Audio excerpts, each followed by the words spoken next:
Lorsque nous regardons un peu dans le calendrier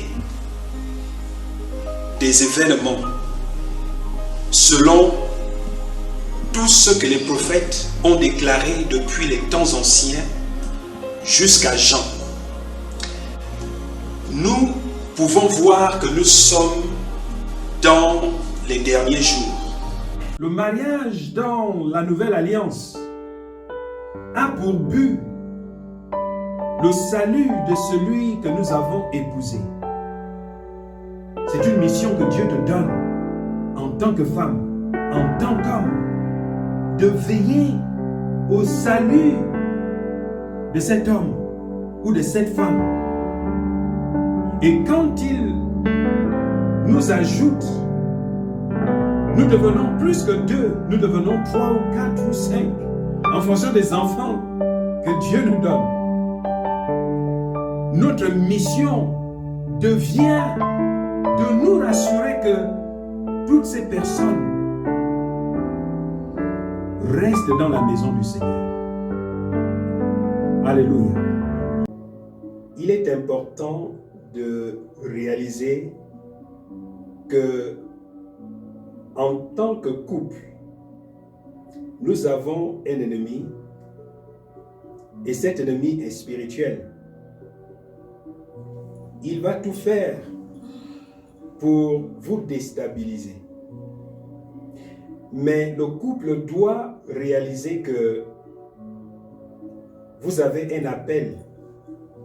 L'appel, c'est pour que l'institution que vous représentez, l'institution que Dieu a établie, que cette institution-là demeure jusqu'au jour du Seigneur.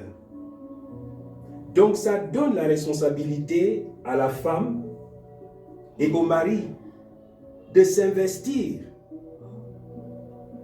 pour établir chaque jour cette institution.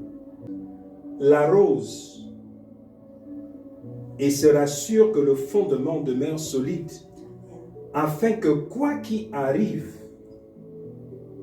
que nous ne tombions pas. Alléluia. Nous avons malheureusement beaucoup de ces institutions dans le monde qui s'écroulent au jour le jour. Des divorces à cause de cet ennemi. Alléluia. Mais nous voulons que tous ces couples-là, toutes ces familles qui sont déterminés, qui ont fait soif de la justice de Dieu et qui veulent voir en fait le plan de Jésus pour chacun de ces couples se réaliser, de nous rejoindre et de mener ce combat. La famille ou le mariage, c'est un terrain de bénédiction où Dieu va vous façonner pour devenir exactement comme Christ. C'est là que Dieu vous façonne. C'est là qu'il vous apprend à développer l'amour de Christ en vous. C'est là qu'il vous apprend à développer l'humilité, la soumission. Il vous façonne, il vous établit. Amen. Alléluia. La meilleure vision pour le mariage, c'est avoir l'image de l'Église et Christ. Amen. La relation entre l'Église et Christ. Le sacrifice que Christ a donné pour l'Église. Yes. Combien Christ a sacrifié pour l'Église, pour que nous soyons ce que nous sommes aujourd'hui. Combien il a supporté les insultes, les blessures. Il a été insulté, il a été crucifié, humilié, insulté. On a cloué sur ses mains. Voyez un peu l'image du film de Jésus dans votre tête, quand on voit comment Christ a souffert sur le chemin de la croix, quand il allait vers la croix pour se donner. Alléluia. Alléluia. Il a été drainé, il a été craché par des gens. On a craché sur lui. On l'a frappé, on l'a insulté. Il était fatigué, c'était tellement horrible. Mais il s'est dit, il était focalisé vers la croix. Il dit, Amen. je dois atteindre ce but. Amen. Je dois supporter, je dois aller jusqu'au bout. Yes. Pour mon église, pour nous aujourd'hui. Oh, Sarabashaka. Si le couple, si le mariage, si l'homme et la femme peuvent avoir cette vision, Yes. de ne pas toujours abandonner, de ne pas toujours critiquer, Yes. de ne pas facilement penser au divorce Mm. à cause des souffrances, à cause des insultes, Yes. à cause des difficultés. Facilement on se dit non, j'abandonne. Mm. Ah Mm. non, Mm. ah là vraiment je n'en peux plus, il a C'est trop. débordé. Non là je n'en peux plus, elle a débordé. Elle m'a trompé, elle m'a insulté. Si on regarde juste l'image de Christ de Oh, l'Église, Sarabashaka. c'est quelque chose qu'on doit tout le temps nous rappeler pour nous fortifier de Amen. continuer la route dans le mariage. Amen. Voir la relation entre le Christ et l'Église Mm. doit être comme un miroir pour les chrétiens, Un un miroir. miroir pour les couples. Un miroir pour moi. Alléluia. Alléluia. En tant que mari, tu te dis non, je veux le faire pour ma femme. Yes. En tant que femme, tu dis non, je veux le faire pour mon roi, pour mon mari. Alléluia. Alléluia. Tant bien que difficile, peut-être que tu reçois des pressions de partout, peut-être la famille, les amis te disent non, abandonne-le, abandonne-la. Ne regarde pas à tout ça, vois à Christ. Vois comment Christ a supporté jusqu'au bout. Amen. Il a été humilié, il a été traîné par terre. On l'a traité de tous les maux, mais il a supporté. Roi qu'il était, fils de Dieu qu'il était, il s'est rabaissé. Amen. Il s'est rendu lui-même homme pour nous. Alléluia. Oh, Sarabashaka. C'est comme ça que nous devons voir la relation entre le mari et la femme. Amen. Alléluia. Quand ça brûle déjà, Mm. tu dis déjà non, là j'abandonne, je n'en peux plus. Mm. Pense à Christ. Amen. Pense à l'église. Mm. Combien les chrétiens renient Christ. Combien de fois nous mentons. Combien de fois Au nous jour le blessons Dieu. Mm. Mais Dieu nous reprend toujours. Mm. Dieu nous pardonne Il nous toujours. pardonne. En tant que chrétien, Mm. quand tu vois déjà la relation entre Christ et l'église, ça doit te faire un peu... hein, tu te calmes un peu. Alléluia. Amen. Gloire à Wow. Dieu. Gloire Wow. à Dieu. C'est édifiant. En fait, ça c'est exactement la description du rôle de l'homme. Amen. Du rôle de l'homme. En tant qu'époux, je symbolise Christ. Donc je dois faire exactement comme Christ. Et c'est pourquoi Dieu me donne l'instruction de t'aimer. Alléluia. Alléluia. Il dit, aimez vos femmes. C'est une instruction. Donc, le même amour que Jésus a pour nous, le corps de Christ, le même amour qu'il a pour moi, je dois avoir le même amour pour toi. Alléluia. Alléluia. Alléluia. Et l'Église apprend de ça également Amen. et se rassure de nous donner la même chose. Amen. Gloire soit rendue à Dieu. Alléluia. Alléluia. Donc ça déjà, ça donne le résumé. Ça résume en fait la raison pour laquelle, en tant qu'époux, en tant qu'épouse, la raison pour laquelle tu dois te battre pour réussir ce mariage. Amen. Alléluia. Gloire à Dieu. Et la réussite de ce mariage, c'est d'effectuer ce voyage avec ton époux, ton épouse, jusqu'à ce que vous vous présentiez devant le Seigneur Jésus, enfin, en couple. Alléluia. Et ce qui est bien, c'est que pour ceux qui ont des enfants, vous ajoutez, donc le Seigneur te donne la femme comme une âme sur laquelle tu dois avoir la responsabilité. Alléluia. Amen. Mais également, il te donne les enfants Alléluia. quand tu te présentes devant lui. Quel beau jour. Alléluia. Alléluia. C'est merveilleux. Donc, pourquoi se battre pour ton mariage? J'aimerais que tu puisses nous lire un peu le premier point par expérience. En fait, nous vous disons des choses que nous implémentons dans nos vies. Alléluia. Nous sommes dans un voyage. Nous ne sommes pas parfaits. Nous ne sommes pas du tout parfaits. Mais nous sommes dans ce voyage qui nous édifie. Parce que nous sommes très convaincus de là où nous allons. Et nous savons aussi les pressions que nous recevons de toutes parts, spirituellement, physiquement, socialement, économiquement, à tous les niveaux. Mais nous savons, la Bible dit, en fait, la Bible nous montre que les apôtres se réjouissaient de la persécution. Ils se réjouissaient de ces choses. Donc nous nous réjouissons des hauts et les bas. C'est l'entraînement. De l'adversité, l'entraînement. C'est l'entraînement. Alléluia. En fait, ce temps-là, c'est un moment où on essaie de se perfectionner, Yes. l'un et l'autre. Pendant ce temps de tribulation, quand vous passez dans des épreuves, vous apprenez non seulement à vous connaître, Yes. mais vous apprenez aussi à résister à la force adverse. Alléluia. Amen. Pendant ce parcours, c'est le moment que tu te découvres toi-même aussi. Exactement. Tu découvres l'autre et vous vous perfectionnez pas à pas, petit à petit. C'est un processus en fait, papa. Ça ne peut pas arriver en un jour. Non. Tu ne peux pas construire un mariage en un jour. En un jour, en un an, en 2 ans. Non. C'est un voyage. Voilà, c'est un voyage, c'est un processus. Il faut aller pas à pas, doucement. Et j'ai compris pendant ce temps-là, je pense que le couple a besoin de fermer les oreilles, de fermer les yeux, de ne pas écouter la voix extérieure, que de regarder à Jésus. Donc c'est entre vous trois, l'homme, la femme et Dieu. Alléluia. Donc si on met la parole de Dieu au milieu, on met Dieu au centre, le couple peut réussir. Dans vos imperfections, comme j'ai dit initialement, on regarde à Christ. Parce que si on se focalise seulement à moi, on ne réussira pas. C'est s'oublier, regarder à l'autre. Essaie de tout faire pour l'autre. Si tu te dis que non, je le fais pour lui, pour la gloire du Seigneur, vous allez réussir. Alléluia. Le mariage est un terrain d'entraînement où nous apprenons à nous aimer, à s'aimer comme Christ, malgré nos imperfections. Alléluia.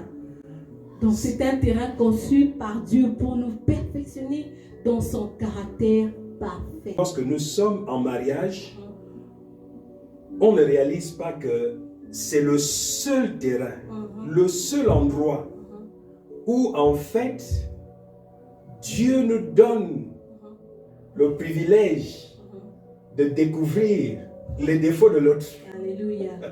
C'est comme un miroir. Un miroir. Dieu veut que tu puisses te voir sur l'autre. En fait, Alléluia. On est encore à l'extérieur. On se rend compte. C'est ça. On se rend compte, waouh, elle est belle.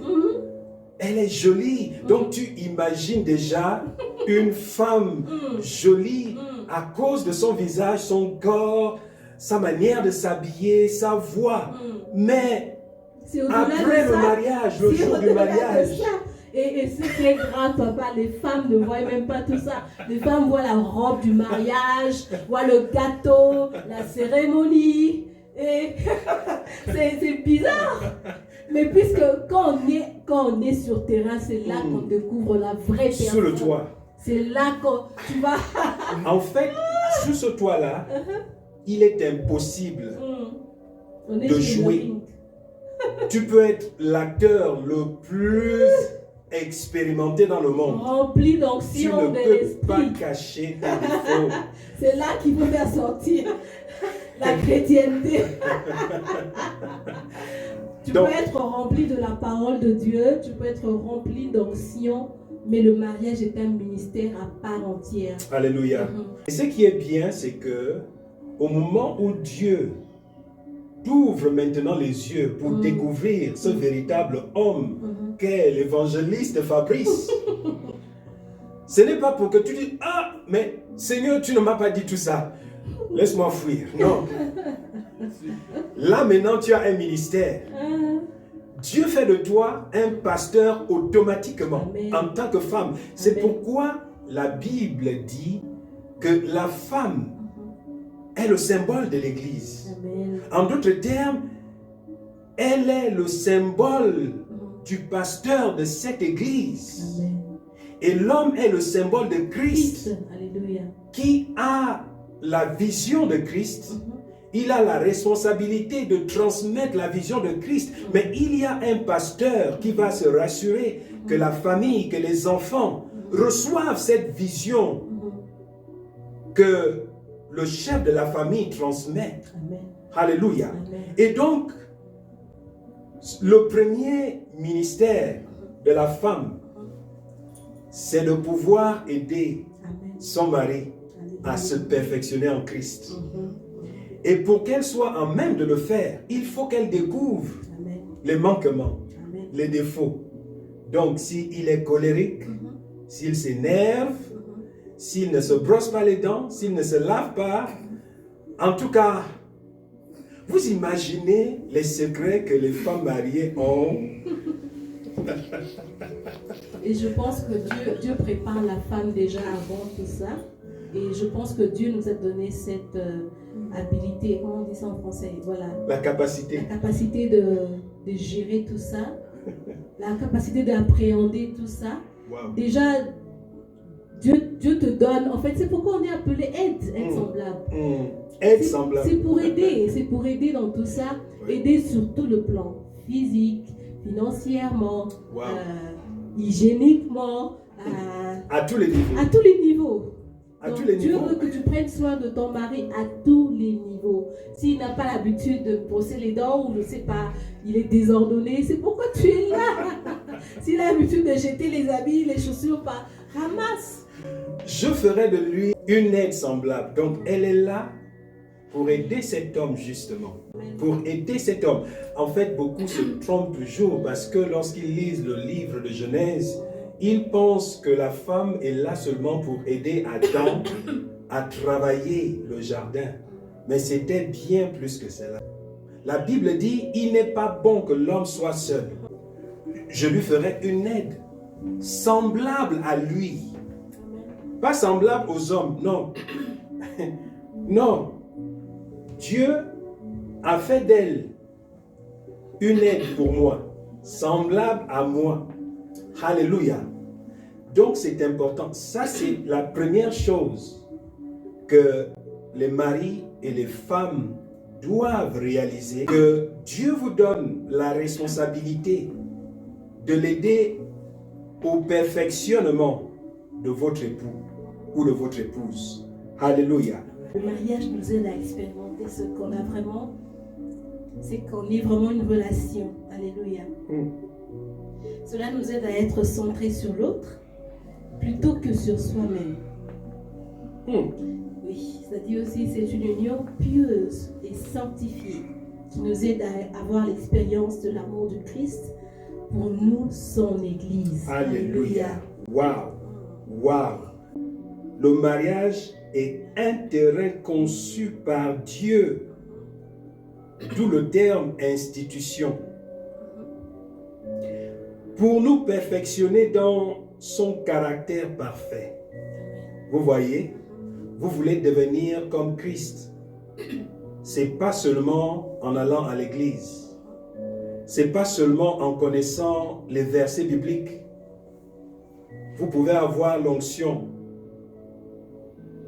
Et vous savez aussi bien que dans le monde, les plus grands hommes de Dieu que nous considérons grands hommes de Dieu ont divorcé.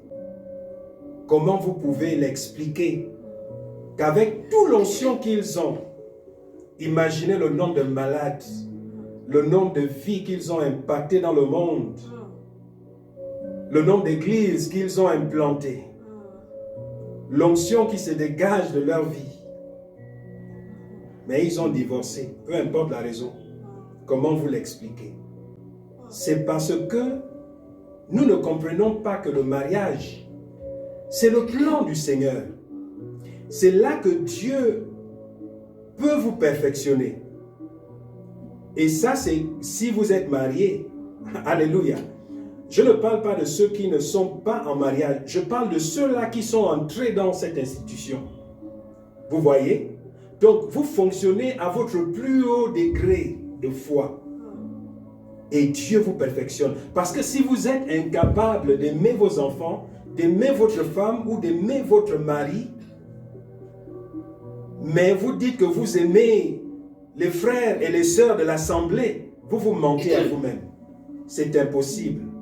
Parce qu'il y a une différence entre ceux du dehors et ceux-là qui sont sous le même toit. Parce que en étant sous le même toit, vous connaissez les défauts qui vous frappent tous les jours. Et vous n'êtes pas capable de les supporter. Est-ce que vous voyez? Et Jésus avait dit que celui qui est sans péché lance la première pierre. Est-ce que vous voyez? Donc si vous êtes incapable d'aimer cette personne que vous voyez tous les jours, en vous disant j'aime Dieu, la Bible dit vous êtes menteur, vous êtes menteuse. Donc le mariage, c'est le meilleur endroit véritablement pour développer le caractère parfait de Christ. Alléluia. 1 Corinthiens 7, le verset 26 à 37. Alléluia. La Bible dit au verset 26, « Voici donc ce que j'estime bon. À cause des temps difficiles qui s'approchent, il est bon à un homme d'être ainsi. » Donc, quand vous lisez à partir du verset 1 jusqu'au verset 26, l'apôtre Paul, en fait, à un endroit, il exprime sa volonté. Il dit, à cause des circonstances, donc à l'époque, c'était la persécution. C'est pourquoi nous vous avons enseigné que les plus grandes églises étaient dans des maisons. Le luxe que nous avons aujourd'hui dans le monde, où nous avons des grands temples qui abritent des centaines, des milliers de personnes, ils n'avaient pas ce luxe-là à cette époque. Donc les grandes églises étaient dans des maisons. Ça veut dire, lorsque vous lisez les Écritures, lorsqu'ils disent l'église de Corinthe, il faut comprendre ce qu'ils sont en train de dire. Ils ne sont pas en train d'insinuer qu'il y a un grand temple à Corinthe et que c'est une église, la montagne sainte. Non. Ils se référaient à l'ensemble de toutes les églises des maisons qui représentent l'église de Corinthe. Est-ce que vous comprenez? C'était ça la compréhension des apôtres dans la Bible lorsque nous parlions d'église. Ce qui n'existe pas aujourd'hui. Nous avons des divisions aujourd'hui où chacun se considère l'église, donc chacun a son nom. Nous avons l'église de Réma, l'église de Pentecôte, l'église... Donc chacun a son nom, ce n'est pas dans la Bible. Donc, en fait, ici,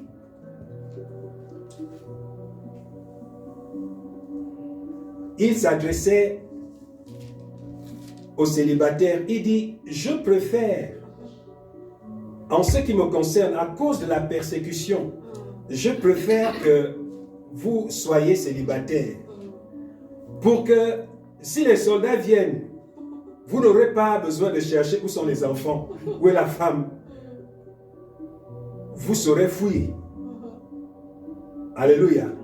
Donc c'était une liberté, ce n'était pas une loi, comme font certains, les catholiques, les prêtres qui ne doivent pas se marier. Ce n'est pas une instruction du Seigneur. Parce que la Bible dit qu'il n'est pas bon que l'homme soit seul. Donc ça, c'est la volonté parfaite de Dieu. Dieu est pour la famille. Dieu est pour le mariage. Mais à cause de la persécution, il est mieux de ne pas se marier. Est-ce que vous comprenez la pensée de Paul? C'est ce qu'il enseigne aux frères et aux sœurs. Il dit ça, c'est la volonté. À cause de ça, il est mieux de ne pas se marier. Alléluia. Lisons. Verset 27. Es-tu lié à une femme? Ne cherche pas à rompre ce lien. Donc, que ce soit pour la persécution, ne dis pas, oh, il y a la persécution, donc divorçons. Non. Est-ce que c'est l'infidélité? Il dit, ne romps pas. Il ne faut pas rompre. Il ne faut pas rompre. Il y en a qui vont dire, mais, Jésus a dit, sauf par. Non. Jésus a donné. En fait, c'est ce que nous appelons permettre. Donc, la volonté permissive de Dieu. Donc, si ton partenaire te trompe et que tu n'as pas cette force de pardonner, tu peux le faire Dieu va te permettre de le faire.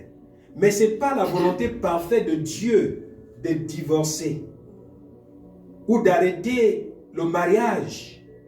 Parce que Dieu dit que le mariage, c'est une institution où le mari ou la femme doit se rassurer de faire que son époux ou son épouse ou son partenaire arrive au salut final. Donc je dois me rassurer qu'elle se présente devant le Seigneur, sauvée. Alléluia. Amen. Gloire soit rendue à Dieu. Le verset 27, la Bible dit, « Es-tu lié à une femme? Ne cherche pas à rompre ce lien. » N'es-tu pas lié? Ça veut dire, n'es-tu pas en mariage à une femme?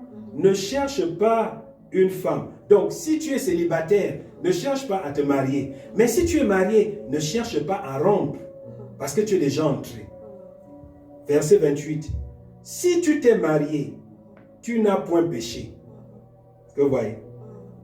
Et ça, c'est en référence à ce qu'il a dit au départ, à cause des temps dans lesquels nous vivons. Alléluia. Amen. Yes. Paul, en fait, explique ici, il ne dit pas que non, les gens ne doivent pas se marier.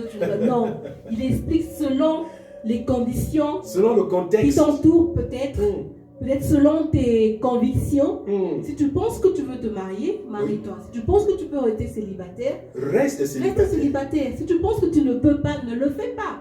Yes. Non, il ne dit pas dans ce temps actuel que les célibataires doivent rester célibataires, les maris. Non. Ils doivent rester En mariés. fait, si tu veux te marier maintenant, marie-toi. Si tu penses que c'est bon pour toi de te marier, marie-toi. Mais si tu penses aussi que c'est bon pour toi de rester célibataire, à la gloire de Dieu, C'est un choix. reste célibataire, c'est ton choix. Alléluia. Mais c'est selon tes conditions. Yes. Selon ce que tu vois, est-ce que ça va t'avantageux? Est-ce que quand tu te lances dans le mariage, tu sauras tenir, tu sauras prendre soin d'une femme? Sauras-tu prendre soin de ta famille? C'est une mission. Wow. Comme il a dit initialement, c'est une institution. Donc, Wow. tu es accountable, comme on dit en anglais. Tu es Donc, redevable. tu es redevable à Dieu et pour ta femme et pour tes enfants. Donc, pense bien avant de prendre la Réfléchis décision. C'est avant ça. de t'y lancer. Yes, c'est ça. Oh, gloire. Merci Seigneur. Alléluia. Wow. Verset 28. Si tu t'es marié, tu n'as point péché. Amen. Et si la Vierge s'est mariée, elle n'a point péché. Mais ces personnes, oh, écoutez, ça c'est ce qu'on vient à peine d'expliquer. Vous voyez? Donc c'est un choix qui vient avec un prix. Elle a dit, est-ce que tu es réellement prêt? Est-ce que tu es prête? C'est une bonne chose au Seigneur. Je veux me marier. Mais faut Tous mes peser. amis sont mariés.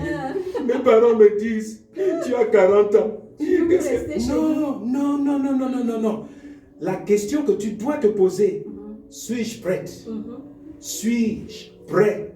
Est-ce que j'ai en fait la maturité de supporter les défauts de l'autre? Est-ce que je suis à même de supporter ces défauts, d'intercéder pour la personne, de prier pour la personne, de pardonner la personne afin de perfectionner cette personne pour Christ? Si tu dis oui, tu peux te marier.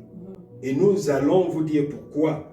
Verset 28, la seconde section du verset, la Bible dit, mais ces personnes auront des tribulations dans la chair. Vous voyez? C'est dans la Bible. C'est dans la chair.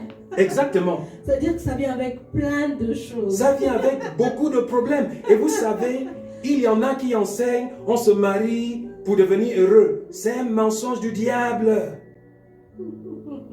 Les femmes ne voient que les fleurs tous les jours, les roses tous les jours, les cadeaux tous les jours, les bisous tous les jours.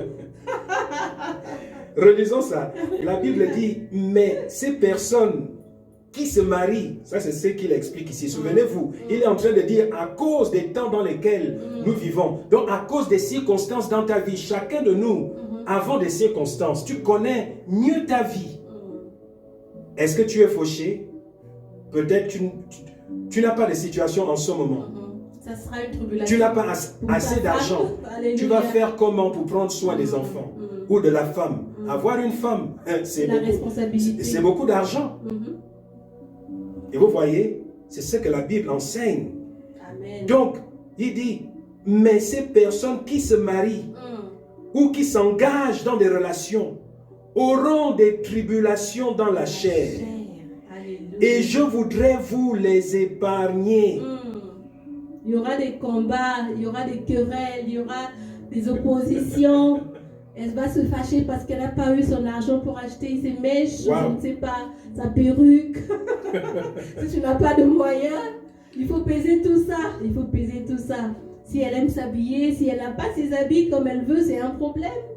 Si tu ne sais pas prendre soin d'elle, c'est un problème. C'est un problème. C'est ça, les tribulations de la chair. Oh, merci Seigneur. Vous aurez des Alléluia. oppositions, vous aurez, par moments, vous ne vous entendez pas, sur un point. Ça, ce sont des tribulations de la chair. Et il faut supporter, il faut apprendre à s'écouter, à se comprendre. Wow. Alléluia. Merci Seigneur. Alléluia. Donc, c'est un choix. C'est la volonté de Dieu que l'homme ne soit pas seul. Et c'est la volonté de Dieu que la femme reçoive son mari. Mais ça va avec la responsabilité, Un prix à payer. la maturité, le prix à payer. Alléluia. Amen. C'est une mission, c'est un ministère. Un ministère. Initialement, il faut être prêt, il faut se préparer pour ça. Il faut être patient. Il faut prier à tout moment. Il faut méditer, il faut apprendre à écouter Dieu pour tenir ta maison. Oh yes. Pour Oh yes. se soumettre, pour se servir comme on a parlé le dimanche passé. La soumission, c'est quoi? C'est le service l'un vis-à-vis de l'autre. Alléluia. Wow. Donc, c'est tout un ministère, ça vient avec beaucoup de choses. C'est un package en fait. C'est tout un paquet que Dieu donne à la personne qui accepte d'entrer dans le mariage. Alléluia. Maintenant, c'est à toi de la saisir. Si tu as cette sensibilité. Yes. Alléluia. Merci. Ce n'est vraiment pas facile. Il faut vraiment apprendre à écouter Dieu dans le mariage. Tu apprends aussi à écouter ton mari en tant que femme. Et la femme aussi de son côté. Alléluia. Amen. Le mari aussi écoute la femme. Alléluia. Yes. Alléluia. Gloire à Dieu. Wow. Juste pour finir ce passage, le verset 29, la Bible dit, voici ce que je dis, frères, c'est que le temps est court, que désormais ceux qui ont des femmes soient comme n'en ayant pas, ceux qui pleurent comme ne pleurant pas, ceux qui se réjouissent comme ne se réjouissant pas, ceux qui achètent comme ne possédant pas, et ceux qui usent du monde comme n'en usant pas, car la figure de ce monde passe. Or, je voudrais que vous fussiez sans inquiétude. Celui qui n'est pas marié s'inquiète des choses du Seigneur, Alléluia. des moyens de plaire au Seigneur. Et celui qui est marié s'inquiète des choses du monde, des moyens de plaire à sa femme. Waouh. C'est très délicat. C'est très délicat. Alléluia. En d'autres termes, en fait, ça c'est un passage vraiment édifiant dans le sens que si vous comprenez ce que Paul est en train de dire ici, il est en train de donner en fait la vision à ceux-là qui ne sont pas mariés et à ceux-là qui sont mariés. Il dit, ton attention, si tu es marié, ton attention doit être portée sur ton partenaire, ton conjoint. Rassure-toi d'administrer les dons de Dieu dans sa vie. Parce qu'il faut que tu sois sauvé avec lui, avec elle. Mais si tu n'es pas marié, ton regard doit être porté sur Christ, Seigneur, alléluia. l'auteur et le consommateur de ta foi. Tu ne dois pas, en fait, t'inquiéter des choses de ce monde. Parce qu'il y en a qui passent leur temps à s'inquiéter. Ils vont même jusqu'à avoir les marabouts. Tu laisses le Saint-Esprit pour aller voir un ganga, pour te montrer le mari. Est-ce que c'est un blanc? Est-ce que c'est un chinois? Oh, Jésus. Ou bien un Ça arabe? ne te portera que Les hommes riches. Mm. Tu as vendu ta dignité juste parce que tu cherches un homme riche. Juste à cause du fait que tu veux qu'il te construise une maison, tu veux des grandes voitures. Combien de femmes l'ont fait, Seigneur? Ça, c'est le mariage selon le monde. Et ça ne peut que t'apporter le malheur. Le malheur. Parce que le but du mariage, c'est de servir Dieu ensemble, Wow. avec ton conjoint. Alléluia. Il faut que tu trouves un homme, tu trouves une femme qui va t'aider à marcher, à servir Dieu, Yes. à aller vers le Seigneur. Alléluia. Donc tout ce parcours-là, tu ne peux pas le faire avec un non-croyant. Oh, Alléluia. yes. Et Yes. quand tu as rencontré une personne qui craint Dieu, une personne qui aime Dieu, tu es le plus heureux. Parce que Oh. vous allez rencontrer des tribulations, des vents et marées, mais vous allez rester ensemble et demeurer parce que vous avez Dieu et parce que vous partagez la même foi. Oh yes, Mhm. oh yes, oh yes. Alléluia. Amen. Souvent, lorsque nous encourageons toujours les gens à rechercher ceux-là qui sont dans la maison du Seigneur, Mhm. c'est à cause du fait que seul un mari qui est réellement en Christ peut vous aider à grandir dans le Seigneur. Seule une femme qui est réellement en Christ peut vous aider à grandir dans le Seigneur. C'est important. Parce que si vous cherchez un homme juste à cause de son argent, juste à cause de sa peau, je vous assure, vous allez souffrir. Vous allez essayer de servir. Vous serez la seule personne en train de prier dans la chambre. Imagine ma soeur, si tu as un non-croyant, tu es marié à un non-croyant et il se met à boire, fumer, tu vas aller prier, tu vas aller pleurer où? Mais si tu as un homme qui croit en Dieu, qui craint Dieu, même si vous avez des problèmes aujourd'hui, l'Esprit de Dieu va l'interpeller. L'Esprit de Dieu va lui parler pour qu'il revienne vers toi. Yes. Mais une personne qui n'est pas en Christ, ça va te coûter des temps de prière, de jeûne, des prières, des sacrifices, des dons pour que le Seigneur puisse le convertir. Et ça prendra du temps, le temps que ça prendra. Et pendant ce temps-là, tu vas souffrir. Alors qu'un homme qui croit en Dieu, un homme qui craint Dieu, à tout moment, l'Esprit de Dieu l'interpelle. Alléluia. À tout moment, l'Esprit de Dieu va le faire ramener vers toi. Alléluia. Amen. Il y en a en fait qui sont en train de se dire, mais où se trouve le service au Seigneur dans tout ce que vous êtes en train de dire? Non, c'est simple. En fait, c'est un problème de maturité. Amen. Le service n'a rien à voir avec le fait de tenir un micro et de chanter sur l'estrade. Ça, c'est ce que la religion, l'Église d'aujourd'hui nous apprend. Dans le Nouveau Testament, on n'avait pas de chantre. Donc, un groupe de chantre, on n'avait pas de sécurité, on n'avait pas, en fait, tous les comités que nous avons dans des temples aujourd'hui. Ce n'est pas dans la Bible. Le service, c'est en fait les actes que tu poses envers ton mari, Amen. envers ta femme. Le but de ces actes, c'est de faciliter la vie à cette personne, afin que cette personne se réjouisse du bien, afin que la joie s'accroît dans le cœur de cette personne, que la personne en fait expérimente la joie et l'amour qui émanent des actes que tu poses, à tel enseigne que la personne va remercier le Seigneur chaque jour.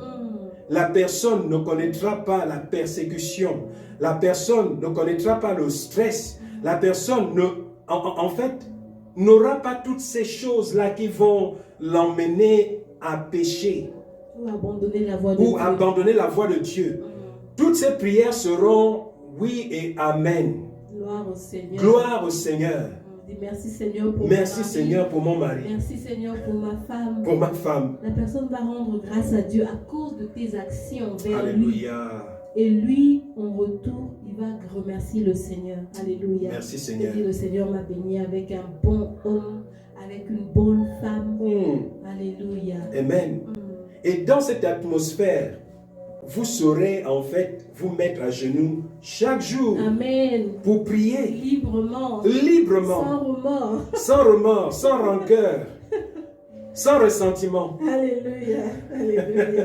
Sans dire des malédictions en cachette. Il y en a en fait qui maudissent leurs femmes tous les jours en cachette. Il y a même de ceux-là qui demandent la mort. La mort. Parce qu'ils n'en peuvent plus, ils ne peuvent pas divorcer, ils ne peuvent pas se séparer d'elle. Ils disent Seigneur, relève-la de ma route, de ma vie. En fait, ils ont même Seigneur, des fantasmes dans la tête où ils sont en train de rêver, où ils ont une autre femme qui en fait apporte la joie et le bonheur. Ils sont en train de voir leur femme ou leur mari en train de mourir et ensuite ils pleurent peut-être et tout un tas de choses. Alléluia. C'est vraiment triste. Hein? Nous sommes en train de rire, mais ce sont des choses que nous devons prier pour les couples, nous devons prier pour les maris et les femmes. En tout cas, que le Seigneur nous aide. J'espère que ces enseignements sont en train d'aider les couples.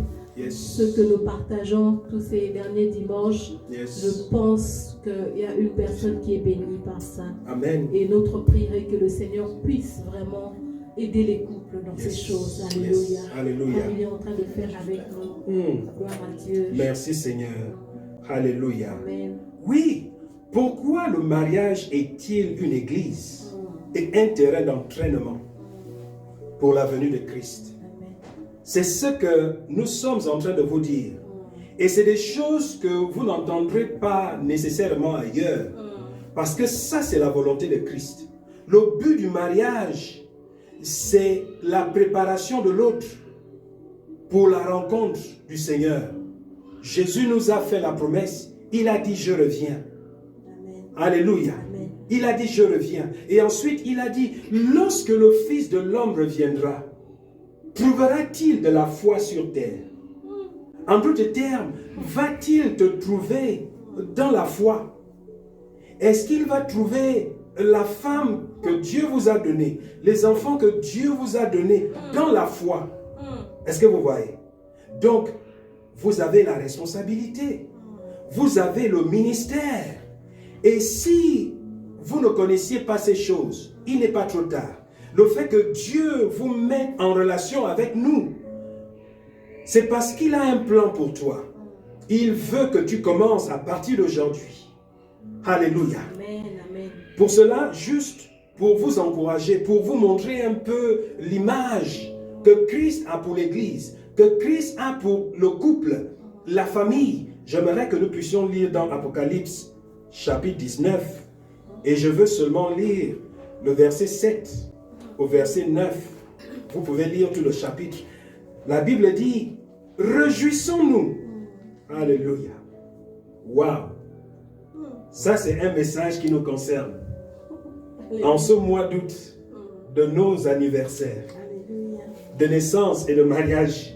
La Bible dit, réjouissons-nous et soyons dans l'allégresse. Alléluia. Et donnons-lui gloire. Car les noces de l'agneau sont venues et son épouse s'est préparée. Alléluia. Vous voyez? Et il lui a été donné de se revêtir d'un fin lin éclatant, pur.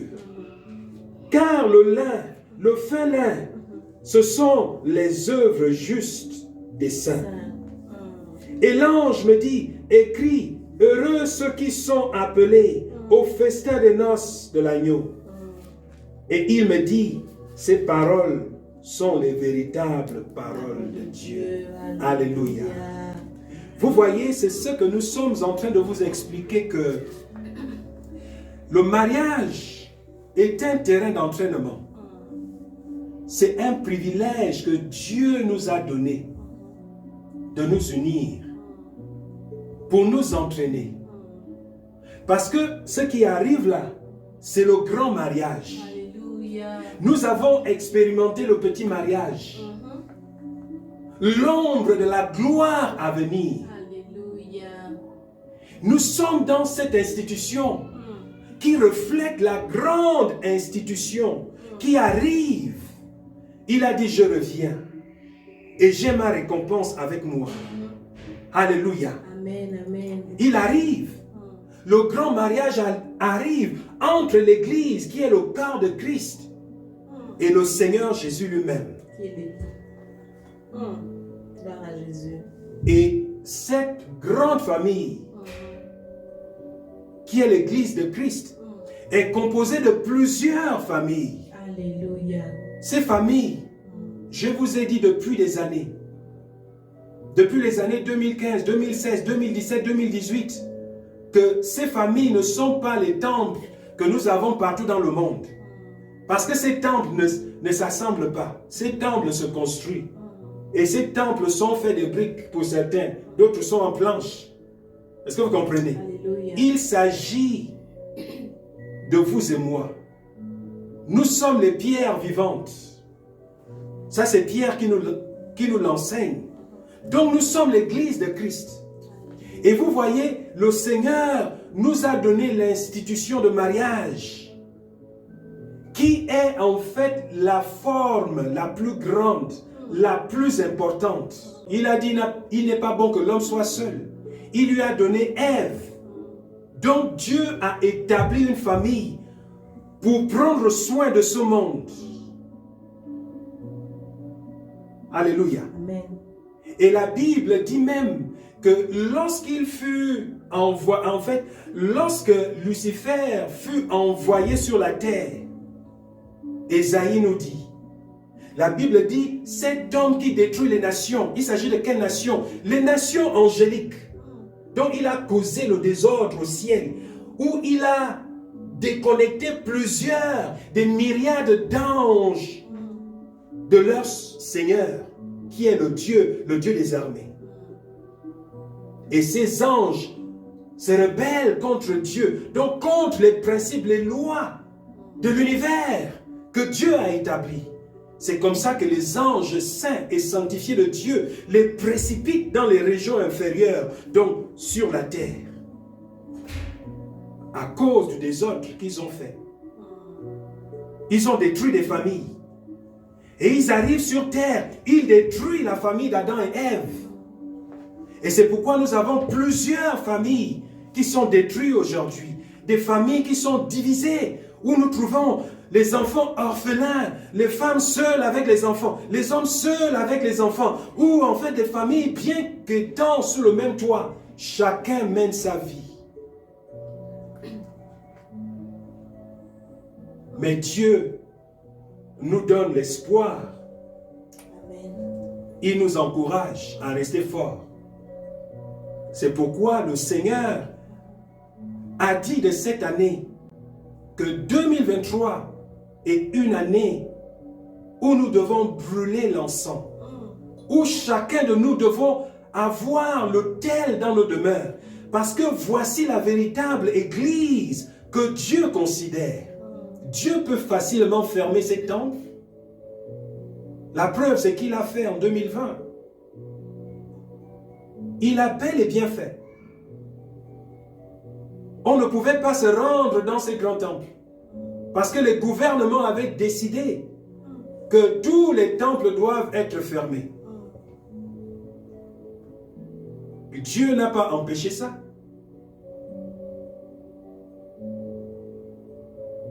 Votre maison, votre famille, il ne faut pas te dire qui, moi? Non. Je ne mérite pas Dieu. Je ne sais pas ce qui se passe dans ta vie. Peut-être que tu as commis adultère. Peut-être que tu te vois sale, tu te trouves imparfait. Tu penses que tu n'es pas une réussite. Les gens vous jugent, les gens te condamnent à telle enseigne que tu ne penses même plus que tu es une bonne épouse, un bon époux. C'est un mensonge. Tu es aussi précieux et précieuse aux yeux du Seigneur. Jésus compte sur toi. Il ne regarde pas à tes manquements. Il ne regarde pas à ce que tu as fait. Il regarde à ce que tu peux décider de faire maintenant. Il veut t'embellir. Il veut embellir ta famille. Peut-être que tous les problèmes que tu connais dans ton couple, dans ton foyer, t'ont emmené à ce niveau où tu n'arrives même plus à voir un seul bien dans la vie de ton époux, dans la vie de ton épouse. La bonne nouvelle, c'est que c'est dans ta tête. Tout ça, c'est dans ta tête. C'est pas dans ton cœur. Alléluia. Amen. Est-ce que tu réalises un seul instant que Jésus est mort pour lui, que Jésus est mort pour elle, que Jésus est mort pour ses enfants? Au-delà de leurs défauts, Jésus à la croix a dit, Père, Père, Père, pardonne-leur, car ils ne savent pas ce qu'ils font. Mais il avait les mains percées, les pieds percés. Il était en douleur. Les mêmes personnes qui ont reçu de lui ont crié, persécutez-le, crucifiez-le. Ils ont préféré un brigand, mais ils ont demandé à ce que Jésus soit tué. Peut-être que c'est ton cas, où ta femme te le dit clairement. Elle te le dit, elle te déteste, elle ne t'aime pas. Elle t'a même exposé auprès de tout le monde. Ça peut être ton mari. Sache qu'il ne sait pas ce qu'il fait. Elle ne sait pas ce qu'elle fait. Avant, on nous enseignait souvent qu'il faut 2 personnes pour qu'un mariage réussisse. Mais ce n'est pas vrai. Il faut une seule personne. Tu peux décider. Tu peux te mettre à cet autel tous les jours. Si tu te focalises à te transformer toi-même, tu te focalises sur ton cœur et non sur tout ce que tu as dans la tête, je suis sûr qu'il se peut que Dieu, en fait, te fasse sortir de cette atmosphère de jugement, de rancœur. Est-ce que vous savez que dans le monde spirituel, il y a des bons quartiers. Il y a des quartiers résidentiels où tout est beau, l'air est bon. Lorsque tu ressens, lorsque tu respires cet air, tu respires la paix, la joie. Tu peux marcher, les enfants peuvent jouer dans la rue. Tu n'as pas de crainte des brigands. Mais il y a des quartiers qui sont remplis de méchants, de brigands. L'air est sale. L'air est étouffé. Tu ne te sens pas libre. Là où on peut te braquer facilement. Là où on peut t'attaquer facilement. La question aujourd'hui, quelle est ton adresse spirituelle? Où est-ce que tu vis dans le monde spirituel? Il y a des domaines et des domaines. Il y a des niveaux, des dimensions. Si tu commences à méditer sur ces choses, Dieu va te shifter dans la dimension où il n'y a que la paix. Ce n'est que dans cette dimension-là que tu pourras voir le changement dans ton mariage. Amen. Alléluia. Installez maintenant l'application MyZoé pour accéder aux enseignements bibliques si inspirants. Vous pouvez maintenant grandir dans la piété de Christ chaque jour et même commencer votre cellule de prière et d'enseignement en famille. Et oui, vous pouvez maintenant transformer votre smartphone en une église virtuelle où vous et votre famille pouvez recevoir de la parole de Dieu en regardant quotidiennement des messages transformateurs. MyZoé est 100% gratuite à utiliser avec des pasteurs virtuellement disponibles à vous suivre et prier pour vous 24 heures sur 24. Une fois installé, vous êtes prêt à partir. Oui, c'est aussi simple que cela. Chaque jour je chanterai, béni soit le nom